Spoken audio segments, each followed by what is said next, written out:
they're a really messy looking booth with a beer. I've eaten too many peanuts. But, you know, you might have fans out there who they want to hear King tell her faster eating peanuts. Oh, I've eaten the peanuts. I'm not eating any more peanuts. Oh, okay. I am saying peanuts. Peanuts. Peanuts. Nothing Penile. else. Peanuts. No. Okay. I've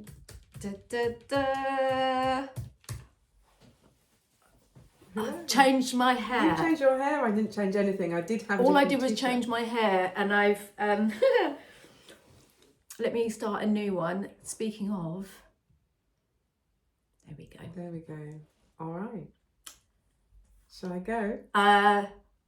What is my hair? I hate this fucking fringe. Stupid bitch hairdresser massacred my hair. Sorry. It looks nice to me. Don't hate. No hate. Okay. Right. I'm gonna start. Bish bash bosh. Okay.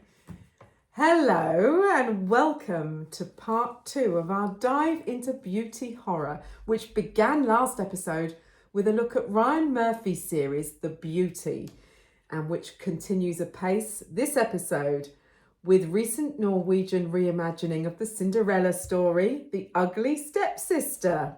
And as well as that, we're going to be looking at Nicholas Winding Refn's 2016 beauty horror, The Neon Demon. Nicholas Winding. Nicholas Winding? Is it Winding? Oh, okay. Well, Danish. Ah, well, you love The Neon Demon and The Ugly. I love both do, films. I I do love both films. But yeah, so we're going to have a good little dissection of these fantastic films. Yeah. One's directed by a woman, one's directed by a man.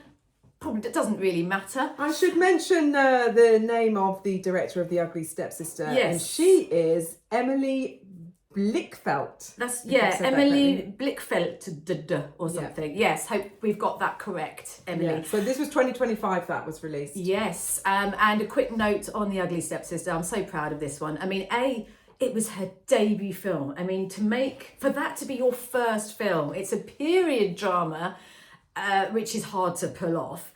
It's stunning to look at. It looks like it's definitely got a good budget. Loads of, ballroom scenes, amazing couture clothing, special effects makeup, and a phenomenal soundtrack. And it is up for an Oscar for, I think it's just best makeup or makeup effects. So yeah, I mean, what a feeling. I'm really I'm quite amazed actually that the Oscars have recognised it that much. So that's refreshing, really. It is refreshing. My first thought on watching this film was, this is incredible that this perspective hasn't been taken before. If it hasn't, I mean, it's possible that there's been a film that's taken the perspective of an ugly. You mean like twisting Cinderella? Yeah. I mean, I think you're right. I think we're going to start to see it more, but you could argue that we are starting to see, especially looking at villains, that we do. And I said that I would like to cover Maleficent at some point, but I think the idea of taking a traditional old fairy tale myth and then flipping the script, so to speak, and turning it on its head or showing the other side is becoming quite cool. Yeah. I mean, Maleficent is Disney, isn't it? Yeah. And that makes you empathise with the traditional. She's not a stepmother, is she? No, that's Snow White. What's Maleficent's character in Sleeping Beauty? Familial role. Yeah, in Sleeping Beauty, she's the fair. She's like the Queen, evil she's just fairy an evil queen, or something. isn't she? Well, she's a fairy because she's got wings and everything. Oh. In Maleficent. If I have a blind spot, it is Disney. Okay. So. But yes, I think I wouldn't be surprised if we start seeing some more cool films that go back to our old fairy tales, because after all, a lot of our stories and horror films are merely, different stories of these old fairy tales that we know and love. Company of Wolves. Yeah. Yeah. That's little Red Riding Hood. Anyway. So what The Ugly StepSister does, have we got a synopsis? Do I have a synopsis? I do somewhere, but it's it's a bit muddled. It's in there somewhere, me babbling on with my notes.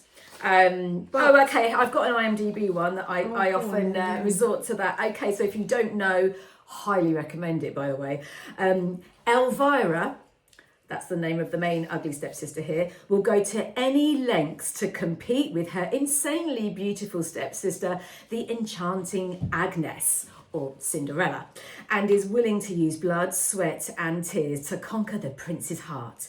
In a fairy tale kingdom where beauty is a brutal business, Elvira fights tooth and nail to become the belle of the ball. She bloody does, doesn't she? Yeah, and she does it with such grit. So this film, oh gosh, it goes into so many fantastic things. I think the main one, well, there's a few. One of the main ones is beauty as pain, or rather the sort of strange contradiction of the ugliness of beauty, the ugly side of beauty, the ugly process behind achieving beauty. So we will get into that.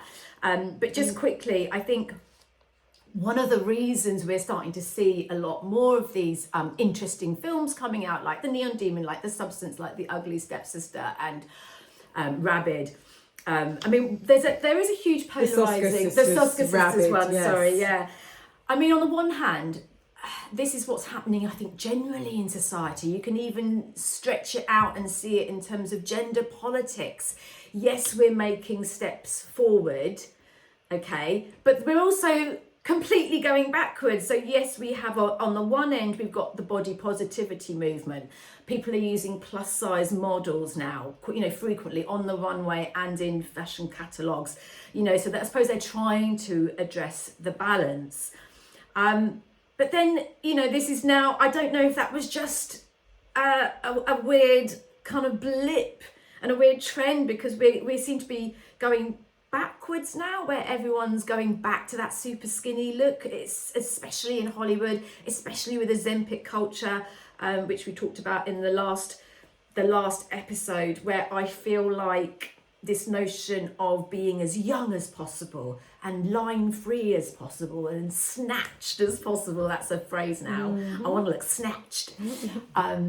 It's everywhere. It ain't going anywhere. I remember, this always sticks in my mind, I remember interviewing Peaches, Peaches, years ago, about the fourth wave of feminism, before it was even called the fourth wave of feminism. And I remember her saying something along the lines of when, you make advancements in one direction, it just explodes in all directions, and so like the Big Bang. Essentially. Yeah, well, it made a lot of sense. And so like with feminism and the fourth wave of feminism and Me Too and all of that, the kickback in one direction against that was the manosphere, Andrew Tate, and I guess it's reactionary, isn't it? We've got, if someone goes extreme, someone gets fed up with it all, and they'll react to that in an angry way in some cases. But yes, skin science, medical procedures. I don't know exactly who is our audience, but I mean, it is literally, you guys need to realize this. It is on not every street corner, but let's say pretty much every street corner in every town. Yeah. It's not even regulated. Anyone can train, by the way, to give Botox. Mm-hmm. Anyone can train to give you a Botox injection. Mm-hmm. So that's like, you can get that for £190. That's very easy. They call it the lunchtime tweakment. And then you've got the other end of the scale. So that's the normalisation of changing yourself. I mean, it is really normal now. I mean, 20-year-olds are getting their lips done. We all know that. And then other end of the scale, you've got to be incredibly rich, though, to get the Forever 35 facelift. I don't know about this facelift. Well, it's just, I mean, I don't know if it's an official thing, but you can type it up. And some of those are $200,000. In this country, I think the big one is the deep plane facelift. That's £35,000. So it is a huge £1 billion dollar industry, and it ain't gonna go anywhere. And it's here to stay. The Beauty, the series that we talked about in the last episode, was very much going into that financial gain side of things. The billionaire tech guy whose company it was that developed the serum in that show, and how to squeeze more and more money out of people and exploit our obsession with beauty and looking as perfect as media deems we should. And then The Ugly Stepsister isn't so much about that business side, is it? It's more about... the reason I love this film, and I watched an interview with her the other day, and what she said kind of just rang loads of bells for me. I was like, oh yeah, absolutely. What I took note, and the importance of that film, is that it kind of like places the position that women have kind of been forced into, and it does it historically, and I don't know if many other films have done that, especially all the beauty horror that we've cited. They're all set in the contemporary modern world, and The Ugly Stepsister, albeit it's based on a fairy tale, these are all still based on things that actually really happened. I mean, real procedures. Yeah, real procedures. Or what is that right? That's not the right word, but things people used to do for beauty. Yeah, on one level, very simply, women being forced to squeeze into a corset to the point where they couldn't fucking breathe. That was normal. And it wasn't because, yes, people did it, but it wasn't because they loved how it felt. It felt awful probably to wear a corset. And that was the norm then. And then we were looking up something. We should probably do a bit on this. Oh, we've done the story, haven't we, for The Ugly Stepsister? Yeah, because there's a bit where the poor girl ingests a tapeworm, an egg. It's really good, sort of yucky moment. She ingests the egg of a tapeworm in order to lose weight. And me and Kim just looked that up, and indeed people did do that in the Victorian times. People would get rid of a rib every now, here and there. Dita Von Teeser's even lost a rib just to make her waist as small as possible. So I'm sorry, but I just don't see men anywhere historically. No. And now even, yes, they might undergo the odd surgical procedure, but they don't do this extreme body modification to change their bodies as much as we have had to do. The Materialists, which I mentioned in the last episode, Celine Song's film about about the New York dating scene, but about how capitalism has impacted the way we choose partners. New York is a good setting for that because it's one of the business centres of the world. The main character in that, and this is a spoiler, stop listening if you're worried about spoilers, but Pedro Pascal's character, he plays a man who has had surgery to make himself 6 inches taller, so that's quite extreme, and that's something you can do, and that men are doing. I want to be taller. I think it's really extreme, but men, there is more pressure now on men. Let's not gloss over that, because capitalism sees that there's money to be made by making men feel insecure about themselves as well, and making them want to have in that respect, I guess the industry is ignoring 50% roughly of the potential customers. But of course you're absolutely right, the pressures on women for centuries have been such, and even in to an extreme. Even in and the Ugly Stepsister has a lot of scenes where she's at finishing school, and again that was a real thing till probably not even that long ago. So we were expected to walk a certain way, cross your legs a certain way, hold a cup of fucking tea a certain way, talk a certain way, cut a cake a certain way, and it was all to secure a husband. And this is a theme I really want to touch on really quickly. So yes, we've got a dark spin on the Cinderella fairy tale, and it shines a light on how it feels to be defined in quite a blatant way as well. It's not beating around the old bush, is it? You are the ugly stepsister. That's what they're called. And it's from her perspective, which is really interesting. So Cinderella is still in the film, a very important role. but it's not her perspective, it's not her experience. Gosh, I keep getting sidetracked. Another thing I love about this film, which is really important. So we've got how it's making relevant the idea that our beauty standards have deep historical roots that go back hundreds of years. It's very deep set. It's not necessarily a new thing, but it also is very interesting for looking at like female relationships, whether it's friendships or sisters, the mother-daughter relationship or the stepsister relationship, women being competitive. Yes. That's big in Neon Demon as well. And even The Substance, kind of. Competing with themselves. Yeah. But another theme that is really important and one I find really sad and tragic is the sheer pressure that is put on poor Elvira. The ugly stepsister. The ugly stepsister. So she's a person with no power in society, yet she is given the biggest responsibility, which is not just, oh, you've got to look out for yourself financially, but you're responsible for your entire family's financial security. Yeah. And that ended up being on women's shoulders. You can see it in all sorts of, in history. In, I don't know, 1700s, 1800s, 1900s, women couldn't own property, all of that shit. So, so with this film, The Ugly Stepsister, why it's clever is that obviously with fairy tales, they are very black and white. You know, you're either good or you're evil. There's the stepmother, evil, just evil, evil, evil. If you're an ugly stepsister, you're just ugly. But this film does something different. So we empathise with the ugly stepsister. We don't think she's just a horrible, nasty, bitchy, horrible person that hates Cinderella. And there are times when we love Cinderella and don't like her. We feel empathy for the mother, the stepmother, when we realise actually she just had to marry Cinderella's dad. She didn't particularly want to. It was a position that she had to do to protect her and her daughter's futures. And then when he dies, it's up to Elvira to try and sort out her future and the future of her mum and the future of her sister. And I'm like, that pressure on that poor girl. And I think it's that pressure which is her motivation, her driving force. She just wants the prince to pick her.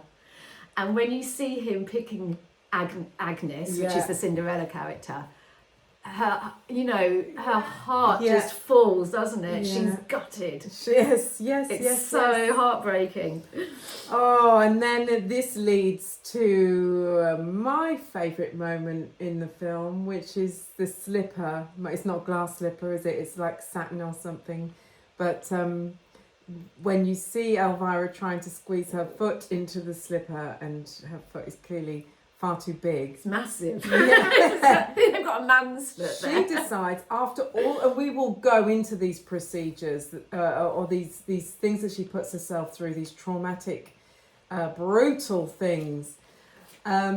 She decides she's gonna just cut her toes off to fit them into to fit her foot into the shoe, and she does it with a cleaver. It's so brutal, isn't it? She doesn't manage to cut all the way through before she stops.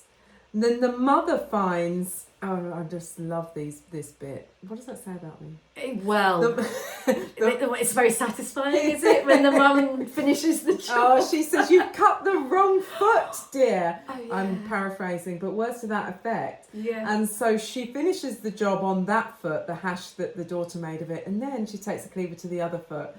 And oh my God. I mean, we should probably say that's sort of the climax. That's the climax of her journey. So, however, I would say that's not specifically with a cleaver, quite as crudely as that, but that is a real thing. Cinderella foot surgery, as it's called. It's called that, but is that what in the West? In the West, yeah, God. to shape your feet for beauty reasons, whether to fit into a specific shoe.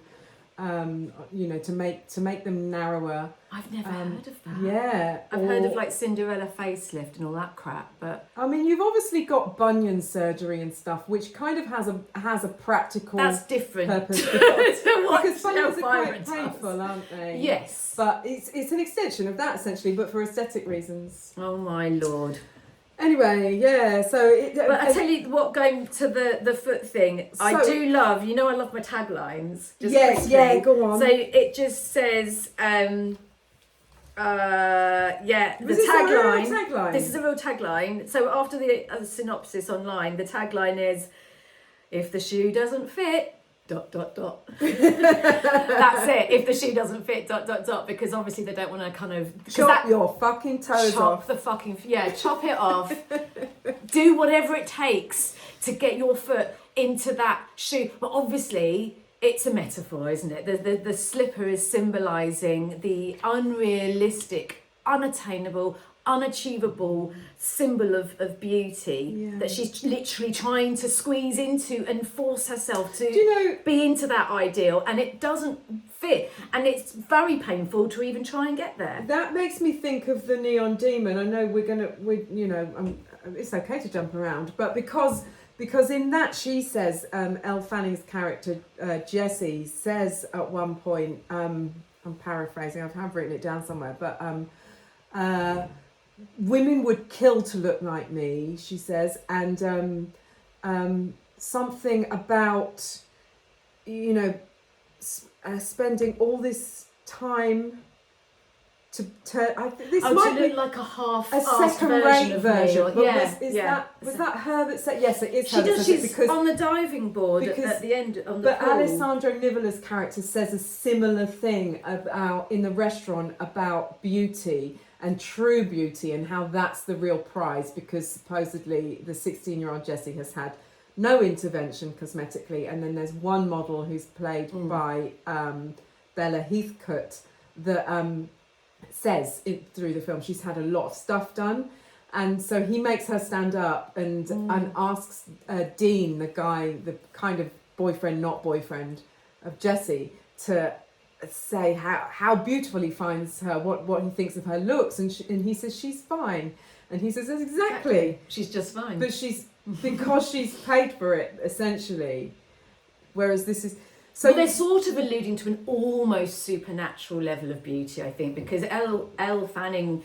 she's pretty, but she doesn't look like the models. She hasn't got that sort of like exceptionally symmetrical, perfect look in a way, and the models have got almost that. Yeah. And even the male character says, he recognises that it's fake beauty that the other women have. And I think, the search for beauty I think what they're saying in this film is something you'll never find, because true beauty, you can't fake it. It's almost an untangible thing. Yeah, she's just got it. That's what they're saying in the film, isn't it? There's something special about her, and it's not necessarily her looks. It just comes from within. Cheek implants. Anyway, she is. They're all beautiful women, or they at least fit aesthetically a look that a narrow definition of beauty, right?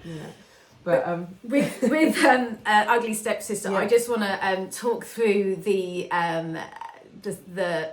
beauty as pain and all the processes she has to go through, and your heart is absolutely with her. And even though as a character, so when we first introduced to Elvira, she's quite unassuming. She knows she's entering Cinderella's house as well, not as a guest, but as she's the new girl, and she has her sister with her as well, but she's in it a bit less. And at first, her and Cinderella are friendly. Agnes, sorry, they don't call her Cinderella in the film, although obviously she's sort of alluding to that. And it's only really through the desperate position that these girls are put into, that is where the conflict comes from, and where their competitive nature comes from that. It's not naturally inbuilt. They started out as friends, so that's a really good, interesting theme that is being explored. But what we're seeing is the ugly, messy, horrible, awkward, painful aspect of striving for ridiculous beauty standards. And I mentioned it before, you can see it as a simple thing, like just trying to fit into a corset, all the way to the extreme in this film, they don't like her nose.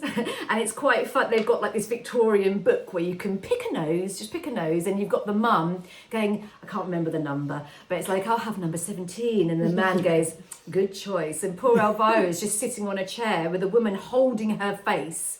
No anaesthetic, obviously. And he just sort of like gets a chisel and goes, dunk, and she does this scream. And I mean, the acting is phenomenal. And on a quick sort of reflection, looking, comparing the film to something like The Substance. The Substance is fantastic for different reasons.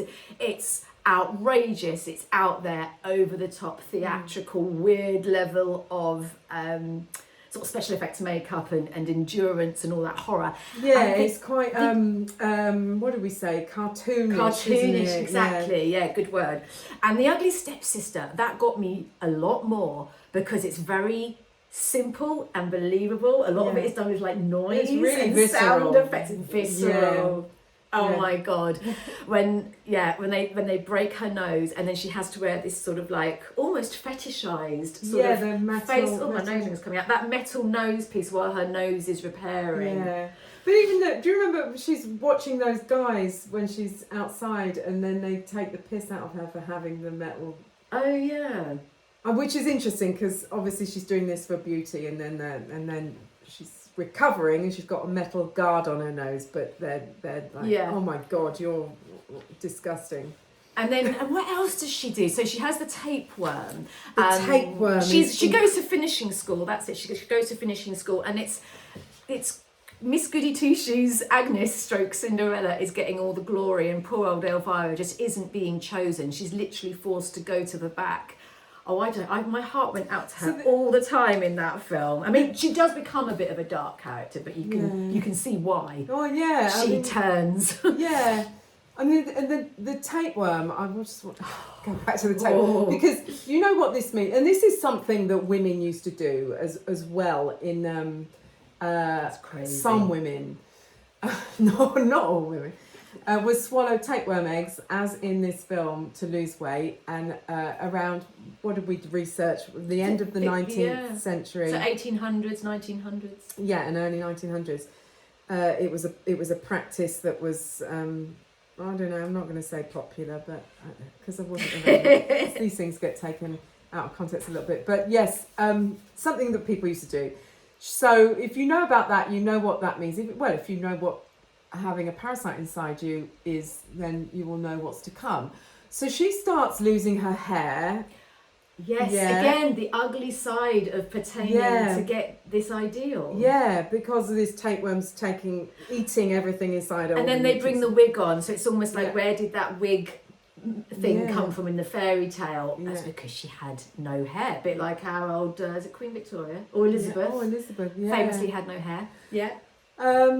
And, you know, so in her pursuit of beauty, she's actually becoming uglier and uglier, not only on the outside, but also on the inside. Yeah. And not just because of the tapeworm. Quite Dorian Gray, isn't it? But yeah. Yeah, she becomes monstrous, you're right. And at the end, when she's crawling and she can't even walk. Sisters with, like, holding her legs. Yeah, she literally becomes a monster in a way. And the sequence where the tapeworm comes out, that was really arresting, wasn't it? Like, it's grotesque. It's grotesque because it just doesn't stop coming. The worm gets bigger and bigger, and then there's a lot of vomit. The false eyelashes. False eyelashes. I was about to, the false eyelashes. So they're sewn on. Again, no anaesthetic. And so she feels every prick of the needle, and it's right. It's like close up. It's so well filmed of the eye. It's going in and out and in and out. And so she has these baby doll like eyelashes. Yes. Again, that she's sort of chosen from a sort of catalogue of ideals. Basically becoming more doll like. Yeah. Isn't she? Yes. Yeah. That's the idea. But she becomes this kind of hell doll.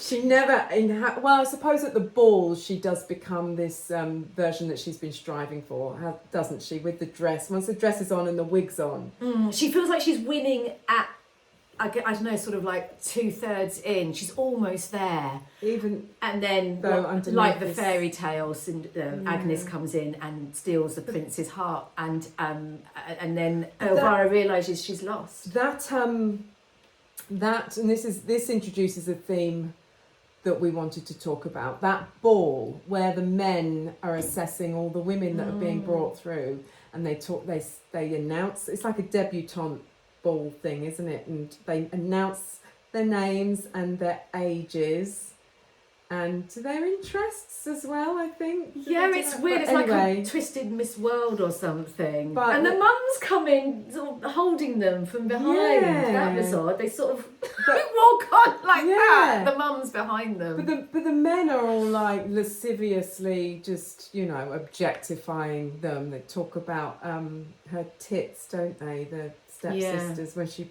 bends over. Oh yeah, the doctor goes, "We'll get you a nice pair, like Nursey here. I can't remember her name." So it just underlines that, because they're all so young as well, and some of these men that are leching are old, and and the Neon Demon goes into this area as well about youth, about that lusting after young women, particularly, and this whole kind of edging on the paedophilia side of things. Yeah, and the sort of ridiculous charade of it all. Charade? When they go to the ball, and you're right, there's all these... she has to... Remember when the mum, she's like crying. She's heartbroken. She's lost. The prince has gone for Agnes, stroke Cinderella. She's, after all this effort, all this pain, all this like not being able to eat, vomit, false eyelashes, broken nose, everything. It's not worked. And the mum just slaps her around the face and says, get in there, dance with someone. There's plenty of other men that could choose you. You've still got to find a partner. And then there's this sort of like dizzying sort of scene where she's just like doing endless waltzes with these like really ugly, keen looking men. And it is, it's just soul destroying, isn't it? Because... and in terms of, to bring it back to villains, and in terms of, the characters that are villains in the film, certainly the mother is presented in that way, but as you've already said, she's actually a victim.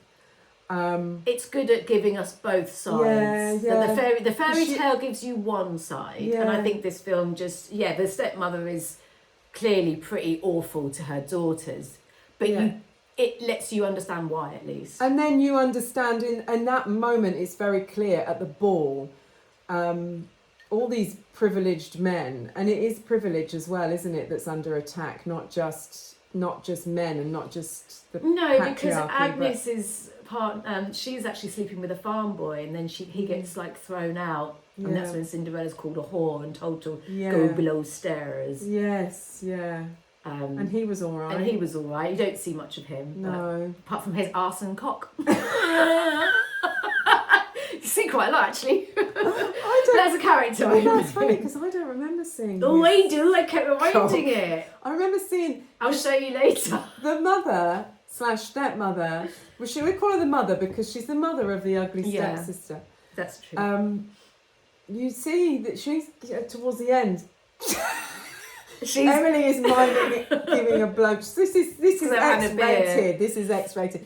So she is giving oral sex to a man on the bed, and you see his penis. I see. That's the bit I didn't see. I'm surprised at myself. Well, it is quite dark. I mean, if you watch it on your laptop and the settings were watch it on my low, laptop, you might not have seen. I'm gonna have another look then. But that is quite a good scene actually. It's right at the end. So again, spoiler alert. And the daughter sees, doesn't she? She sees. And but she. So I think it's the night of the ball. Yeah. Obviously, naughty mum has scored with someone, and she's having a whale of a time with a mouthful.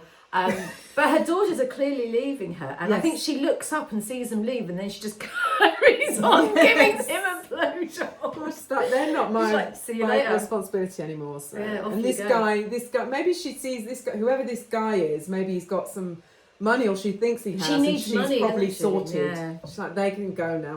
One of my daughters can only walk on her hands. Anyway, so they are useless. But she was the one who cut both her Yeah, she's toeless. To be fair, she couldn't just... Ding dong!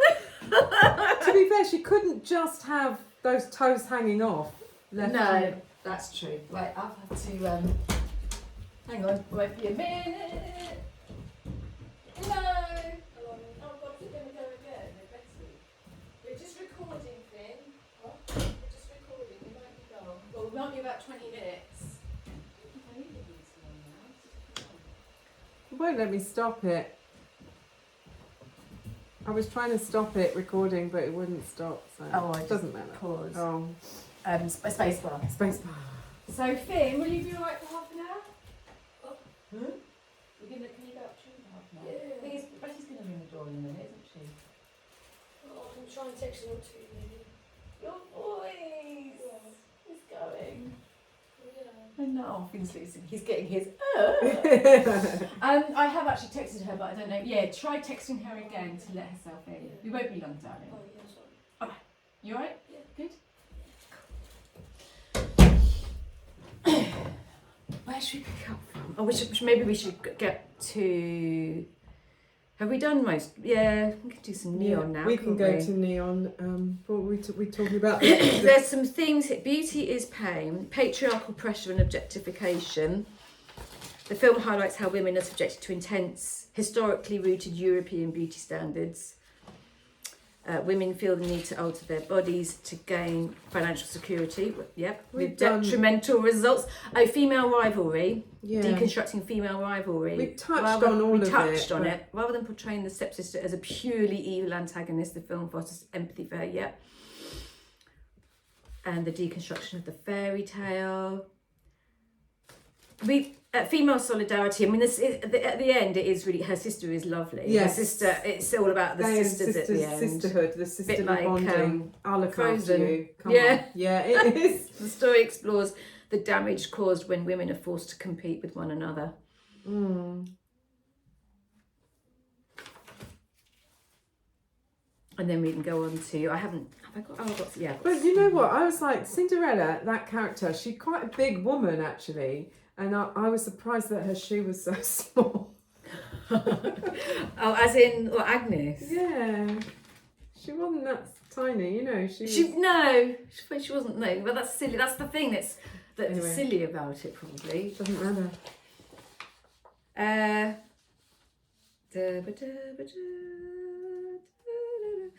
She must have. Why does this say not? What? Oh, I don't know. Oh God, don't.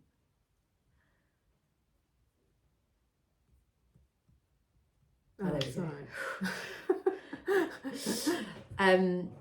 Oh God, that's still going as well. Should Yeah. we? So where should we pick up? Where were we? We were talking about the toes that and I said about you couldn't just leave them hanging off. That is the gross bit. And then you should do the ending and then go on to neon because otherwise it'll be ages. We're already on. Yeah. Who's going? Oh, hang on. There we go. That's working. Toes.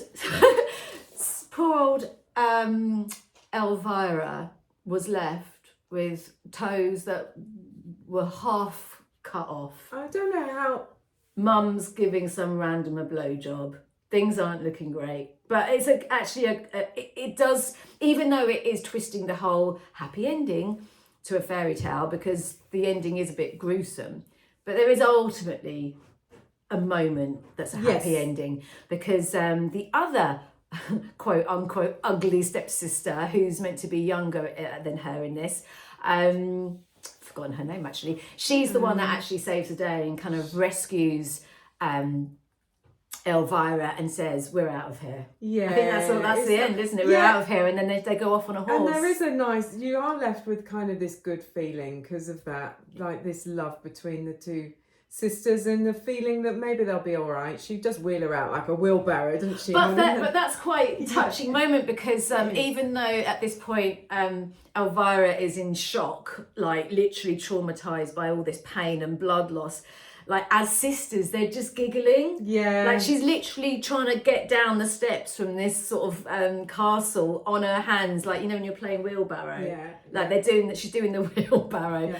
And then she sort of somehow lunges her, gets her up onto the horse, and off they gallop. But obviously, instead of it being a prince, like in her dreams, there's loads of funny dream sequences with brilliant music, by the way. It's kind of 80s synthy kind of music. And instead of her dream, which is her galloping off with the prince in the kind of stereotypical cliched way, it's her younger sister that saves her in the end. And then the sequel to this film will be a take on Frozen. You mentioned that it was like the sisters It was a in bit Frozen. like, the sisterhood is the only thing that comes out as strong after all of that There's trauma. Hope for the next generation in that world. Exactly. Maybe. Well, we loved The Ugly Stepsister. I thought it was quite refreshing new take on, of course, on Cinderella. So we're going to do The Neon Demon. Let's have a look at 2016. I was surprised it came out. I thought it was much more recent than that. But 2016. Yeah, so 10 years is 10th anniversary this year. Yeah, I loved this when it came out. I love it now. It's all, still. I remember, just quickly, It's I excellent. think, because it was really hyped up, wasn't it? And it was really written about, I remember it being kind of everywhere culturally and in papers and things like that. And it is definitely a style piece. Yes. It typically... Do you think it's style over content? No, I mean, I don't personally. I think there's a lot in there. But I mean, I like Nicholas Winding Refn as a director. I like everything he does. Or at least I think everything he does is very good. And he has this strong personal voice, which I always really admire in a director or a writer. And everything he does pretty much is very sparse, isn't it? And quite kind of subdued, quiet in a way. Yeah, there's not much. It's not very dialogue heavy.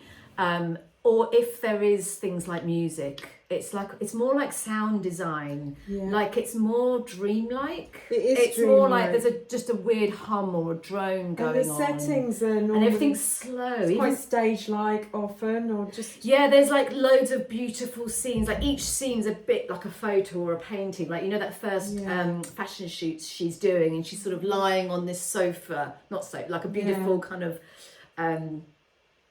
sofa. Chaise longue sounds better than sofa.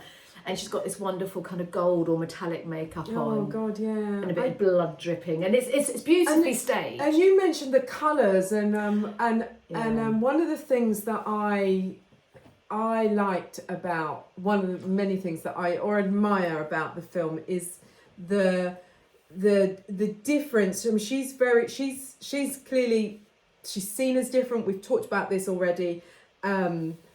To the other models, she's all natural. Well, as natural. I mean, she wears makeup as a model, and she has her head. It looks like she's got extensions in at times, whatever. But according to the film, she hasn't had any intervention surgically or injectables, whatever, like some of the other models or other women they suggest that might be pursuing that route. And she's always marked out as different through the film. She's like the Hollywood, which is the neon demon. That's like what I take it to be anyway. Yeah, I was going to say, what is the demon? Because so Hollywood is represented. Or the image, the recorded image, the photograph or media could be what it's referring to, but it's set in Los Angeles. It's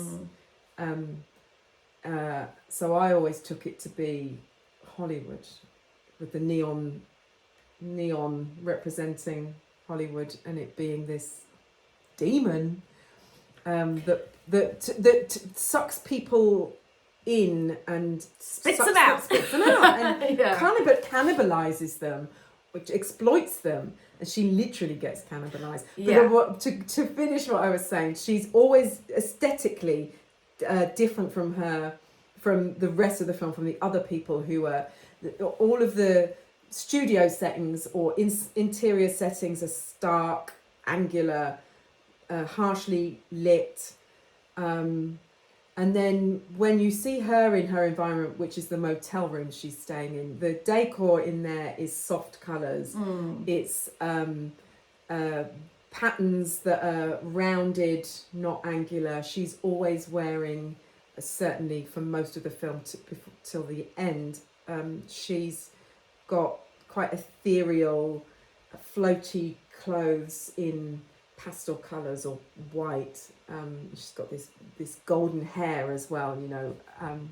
Whereas there's a scene with her and is Abby Lee's character, I think, Sarah, I think her character's name is, when she doesn't get the job. Abby Lee's character doesn't get the job, and Jessie does, Elle Fanning's character. She's in white. Sarah is in a black suit, so structured, angular, and this floaty dress posing. And Sarah's just broken the mirror because, as we were saying before about the destroying of the image, she just hates it. Her looks have let her down. She hasn't got this job.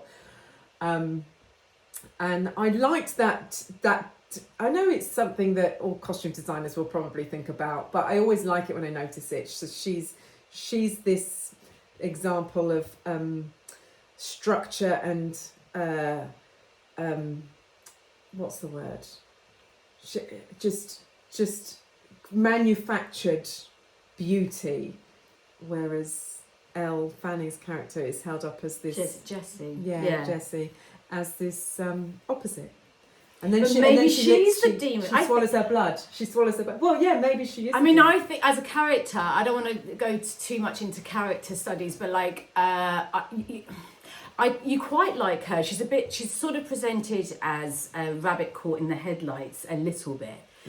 She's only 16, which is really young to be living on your own, and in Hollywood. But she kind of becomes she's quite willing to play the game. Yes. And she sort of, you know, it's towards the end, but she sort of says, as you were saying before, that women would do anything to look like me and be a second-rate version of what I am.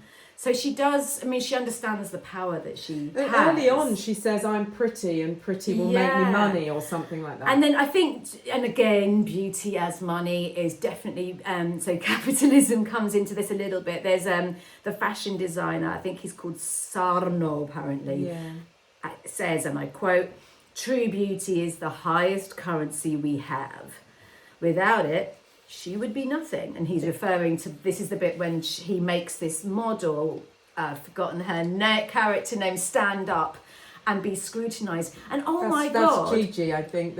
How often, in this film, in The Ugly Stepsister, you've got scenes, and in The Substance, all these scenes where someone is made to stand up, usually by a man, and scrutinized while you just stand there and say nothing and let people judge you. They do it in The Substance, you know, when, you know, they're looking at what you look like in your gym wear and they're judging you and scrutinizing you. It's just pisses me off so much. And you know what else has just went into my mind as you were talking, and I thought, oh my God, this is I can see it in real life as well. Scene after scene after scene in these films, going back to whatever happened to Baby Jane. Is that what it's called? Yeah. What happened? Yeah. Whatever happened. There's always a scene with a mirror. I've just bloody well done it in Electric Meat. I had to do a scene where I'm looking at myself in the mirror and I don't like what I see and I scrub my makeup off. Demi Moore does it.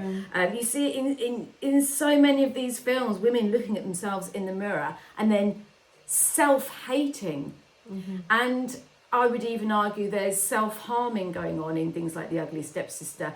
And that is a real thing. It's a real kind of, not pandemic, that's the wrong word. It's endemic in female culture to self-harm, self-hate. You don't put it outwards, you put it in on yourself.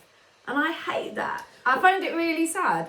Well, to go back to the character Sano and the quote that you read out just now, he also says beauty isn't everything, it's the only thing.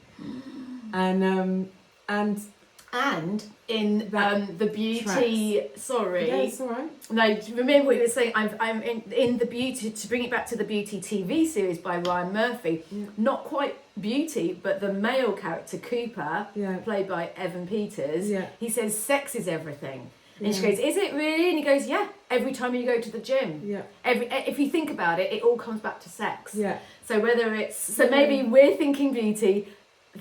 That's leading us and driving us, and sex is driving don't them. think. I don't know. Yeah, That's very simplistic. As men, you mean? Because Yeah. because quite possibly, because I think for women, it's we said right at the start of the first episode. I think that it's a money thing. It's a capitalism thing. And you know, we're taught from a very young age that our value is in our looks as women. And that is only more true today. It's not less true. So it's about, you know, we see women around us all the time on social media that have made money because of the way they look. You don't even have to look like that anymore because of filters and AI. Anyway, but to invest in these procedures means investing like you were investing in stocks and shares. You're almost guaranteed to make money if you can turn yourself into a beauty. So I think it's more about that for women than it is about sex. So yeah, maybe that is just the male perspective. But it's funny that they our drives come down to these two quite simple self-worth. Simple things. But and self-worth for women, because you're not valuable unless you fit a certain look. But where else are we going with this? I've got some. Oh yes, okay. Go on then. Some themes that I wanted to. What have I got here? Got some trivia as well. I do have some trivia. Should I do a tiny bit of trivia? Yeah, I want to hear some trivia. You want to hear some trivia? Okay. Well, apparently the film The Neon Demon was shot in chronological order, which is highly unusual because it's usually highly... it's just not an easy thing to do. So I'm not sure why they did that. It's the second film by, you can say it and I can't, Nicholas Winding Refn. Nicholas Winding Refn. Winding Refn to premiere at Cannes that was both booed and cheered. So it seems like his films are a little bit Marmite. You either love them or hate them. I love him. And the other film was Only God Forgives, which is maybe my favourite of his films. Something for horror fans. The mansion at the end of the film, where like they're all sort of cannibalising each other, is the location where they filmed the ending of Scream 3. No way! I didn't know that. Well, apparently. And it's ironic that a film so defined and driven by intense colour scenes, I mean it's dripping and saturated in various hues, is directed by a man who's colourblind. Apparently he's colourblind, and Elle Fanning was replaced Carey Mulligan for the role of Jessie, and I think that is interesting because both of them they're not model looking. They're beautiful, but they're not that sort of typical easy to look at symmetrical model good looks. They're more unusual. It's like the casting of Rebecca Hall in The Beauty as well. They have this unusual thing that makes them exceptional because they look like nobody else, right? It's whereas the beauty standard now is look like everybody else. Coming back to our favourite villainess. Possibly, if it's true, the most prolific serial killer ever in the world ever since the universe started. Apparently the ending where Ruby, Gigi and Sarah eat Jessie, big spoiler, it is meant to evoke the old story of Elizabeth Bathory, who murdered and bathed in the flesh and blood of young virgin girls. Again, who hasn't done that? Who hasn't? You know, it works. If you tell me you haven't, I know you're lying.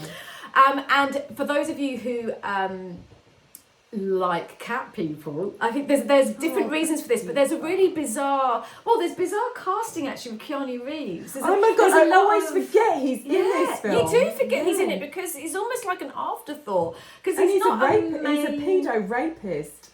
Yeah, oh, that's true. As well, which is against type. Yeah, poor old Keanu.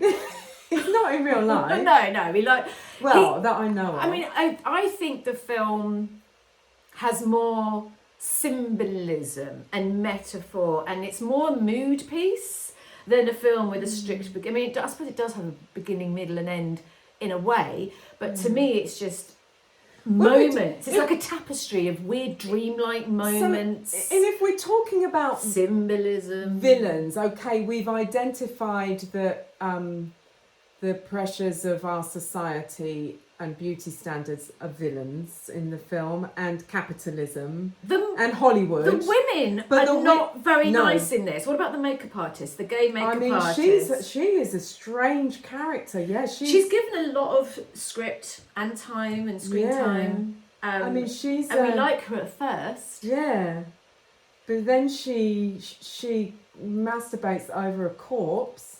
Yeah, she added to that. It was supposed to be apparently the actress. It was supposed to just be a kissing moment, and she took it that far. They just let the cameras roll, and she just kept going for it. And she violates Jessie. Yeah, she tries to rape So she kind Jessie. of. I mean, you don't often get lesbian rape or even seen or looked at or discussed.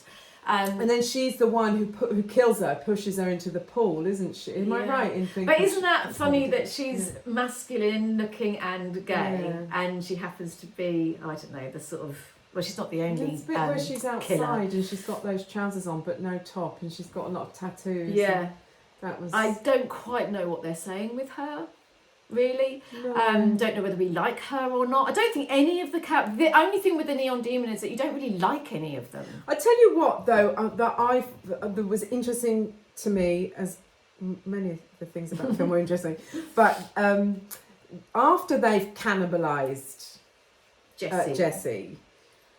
There's a funny eyeball moment. Before that.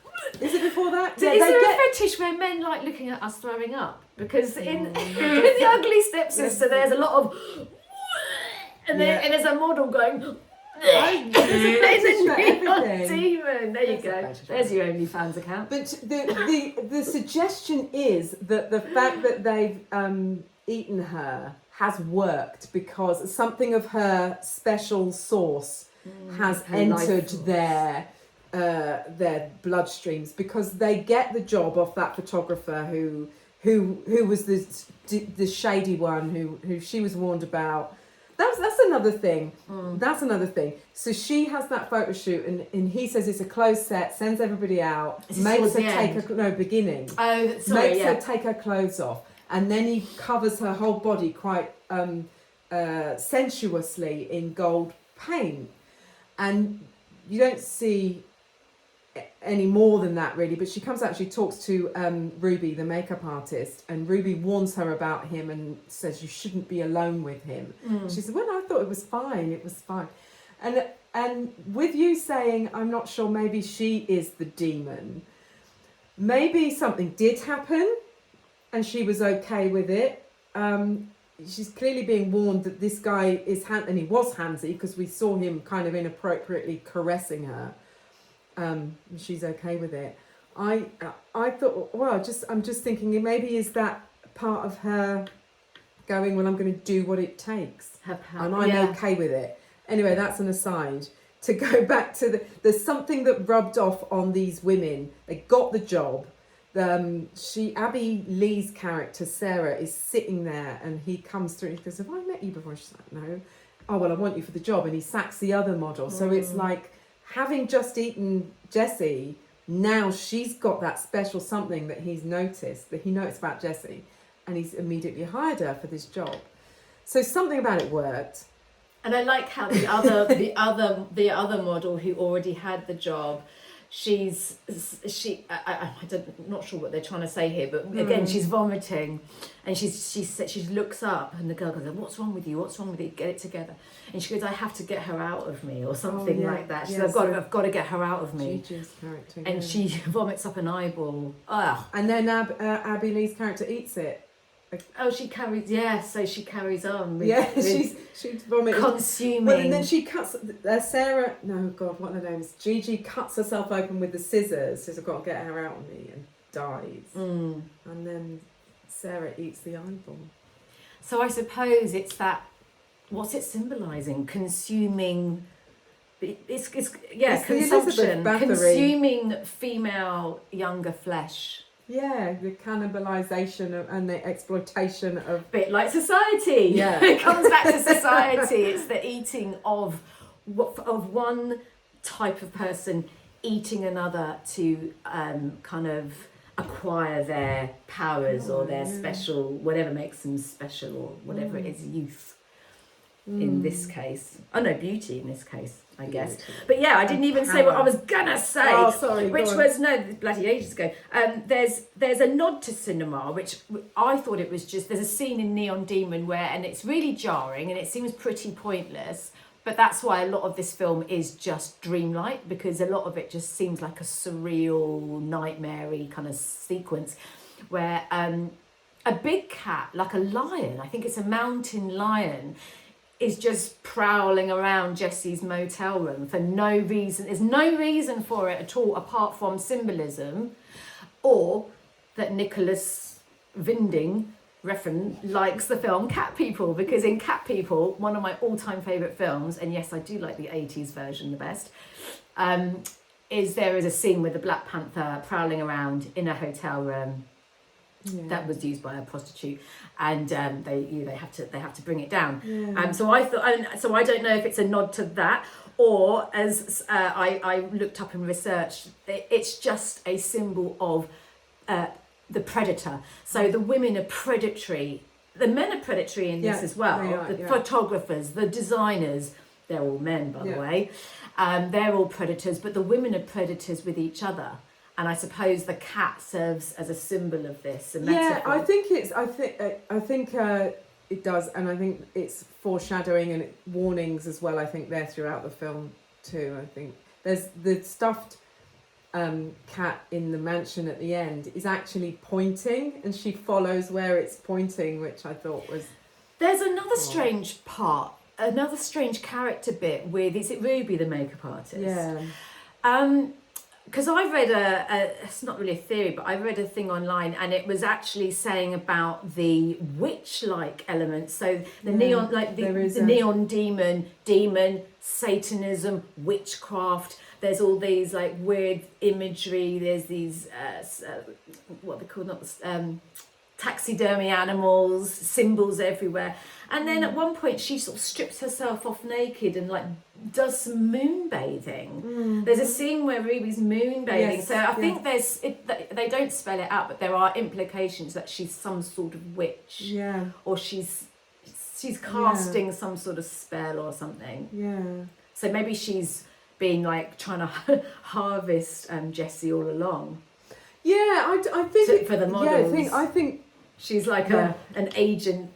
Yeah, she like, does seem like this, like that kind of role. At first, she does. It does like maybe a familiar or something like that, but she does feel like she's in charge. Though, someone said the big cat might have even been her familiar. Right. Yes. Or her in cat form. Yeah.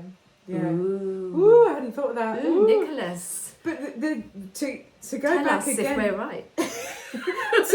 to seeing Elle Fanning, Jessie, as a potential villain is really interesting. I don't, because I was watching this film. I was looking at after that vampire sequence where Sarah drinks the blood from her hand that she's cut on the mirror.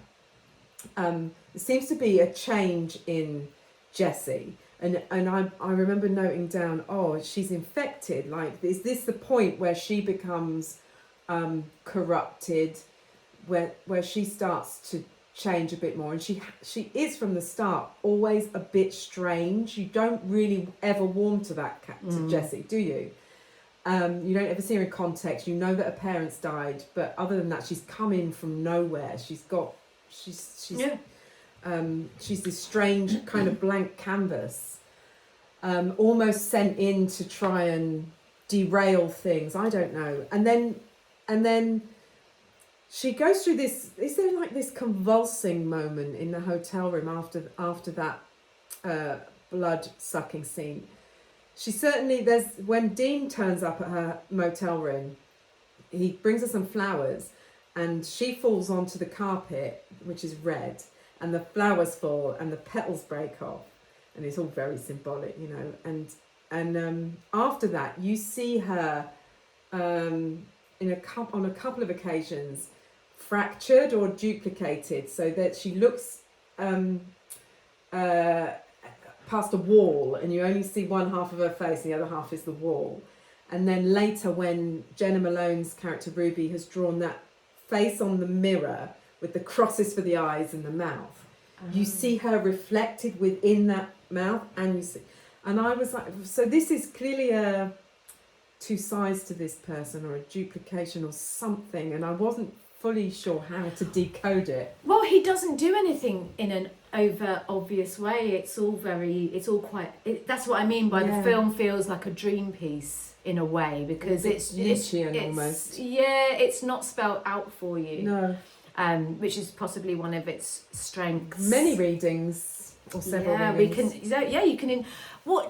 It's quite nice when you can interpret a film yourself a little bit. Yeah. Has he got any more coming up? Oh, Nicholas Winding. I do follow him on Instagram, and he's always teasing stuff. I'm not sure what the next thing is. Be interesting to see. Cause it is, it's only now and then, I would say, a film comes along that you get truly excited about, where, I don't know, and they're nearly always female-driven narratives. Yeah. Honestly, name me one film, I can name one, Donnie Darko, where the lead character is male, and you're fascinated by them, absolutely obsessively fascinated by them, and they're sexy and gorgeous and beautiful, and you care about them. And I don't know, in horror especially, it's nearly always a woman. Okay. Maybe we're just more interesting. I'm just looking up Nicholas Winding Refn's next projects. Sophie Thatcher. Yeah, and Dougray Scott, Diego Calva, Her Private Hell. That sounds like it's... Sophie Thatcher's everywhere as well now. She's like the big new bright thing in Hollywood. And then The Avenging Silence. I don't know that. Oh, well, it's coming up. So, do we have any more interesting titty bitties? Itty bitty committee. How can you be a whole committee when you've just got two little titties? I'm gonna just check. I was gonna say. We do like to talk about villains. We're supposed to be talking about villainy, whether it's a human, real thing, or a concept, or just society. Neon Demon, I suppose, the villainy. Basically, the fashion industry, capitalism. It's not so much a dog eat dog world as a bitch eat bitch world. That's the fashion industry, apparently. Yes. And it is, according to the latest documentary on Netflix, all about America's Next Top Model. That's a good one to watch if you're interested in the dark side of the beauty industry. Oh yeah, they literally that one girl who she loves the gap in her teeth. This model. This is in America's Next Top Model at the documentary. And they force her, she's crying throughout the whole procedure. It's all caught on camera, and they force her to change it. Right. There's a scene where a girl kind of gets groped and molested while she's practically unconscious. That was all filmed. They just let it go. Oh my God, honestly, the expose on all of that as well. It's like, fuck, it's actually happening. Yeah. Right, well. All right, well, we're not competitive, are we? No, we're not. At all. We're not competitive, and we're beautiful. Aren't we? Sort of. Should we wear these masks next time? think they're kind of they just make me feel like I'm if you're not watching, if you're only listening to the podcast, you won't get this bit. But I always feel like I'm doing a scene in Eyes Wide Shut. Eyes Wide Shut. It's Eyes Wide Very Shut. topical. Especially this one. Just need to be naked now and have a weird cloak on. Talking of Eyes Wide Shut. Anyway. I just, That's a you funny know, one. I was going to say That's about a funny one. Byron Forced from The Beauty, which I didn't say last episode and meant to. Oh. He is like a cross between like Elon Musk and Jeffrey Epstein. Ugh. It's the worst. Cross. Do you think of anything worse? No. No, well, that's what he's like. Lucky Byron. Okay, well, thank you. I hope you've enjoyed our our dissection and look into the whole world of the beauty industry, both in our real lives, in culture, in history, in fairy tales, and in our favourite films as well. I found it really interesting. I got so obsessed with this online. Me too. Looking at all sorts of weirdness. I know, and it's a touchy subject. Touchy's the wrong. Yeah, it's a deep subject. It's obviously close to both of our hearts as women. And it ain't going anywhere. No, but yes. I'll just do my ponytail facelift. That's all you need. Is like they used to call it a Croydon facelift. Do you remember that? Yeah. It's quite good. It's quite effective. It'll give you a headache. Oh yeah, and it it's not does. good for And your then when you hair. take it down, your face drops. Yes. It's horrible. It's Yeah. alright, temporary. Oh. Temporary, that's where it's at. All right. Love you and leave you. Stay evil. Stay evil. I never know how to end. It just takes me That was ages. fine. It was. Oh, we didn't do our crisps. Oh well. Oh no. Never mind. But next time maybe. Never mind. Next time. Happy I with had that? too many peanuts anyway. Yes, I'm happy with that. Are you happy? I think it was good. I liked the second episode. I thought that was really. I mean, I like both of them. Yeah. I need to listen to them back. I'm just hoping that. Why do I have? Oh no. Sometimes our dialogue just looks really small. I'm like, why is it so tiny? But you can boost all of that afterwards. Oh, we probably can't hear it because I need these. Anyway, we're all done. I better go and let you get on and get Oh. on myself. Spencer. Going to my toes. Toes. Toes. You've got Half toes. on, off toes. Take it easy. So when should we not do this and just do Patreon? What I'll do Yeah. is not. Then I'll stop doing video uploads to Yeah, YouTube well, and all that. Should I come round? Because all we really need to do is what is it? Is it set up? It's just Yeah, it is. making some tears, advertising it. I mean, we might not get any. I always think, how do people decide where to put their money? People haven't got enough money as it is. I mean, Yeah. every now and then, I put a little bit of money every now. I like stop and start onto a podcast. I give what went wrong Yeah. £5 a month, Yeah. but every now and then I stop it. Yeah. So I think they do a £5. They literally do 5 and 50. That's Yeah. all they do. So 50 is Right. more involved, and for a £5 you just get advert free. We can't offer that because we don't have adverts yet. We can And offer they advert offer, free. but they offer stuff like bonus episodes or Yeah. outtakes and being able to choose the Yeah. next film that Yeah. they discuss. Yeah, they're all good. That's easy to do as well. So. That's easy to do. Yeah, I'll put that away. This is my cup anyway. I'll take that. Oh God, why is that still going?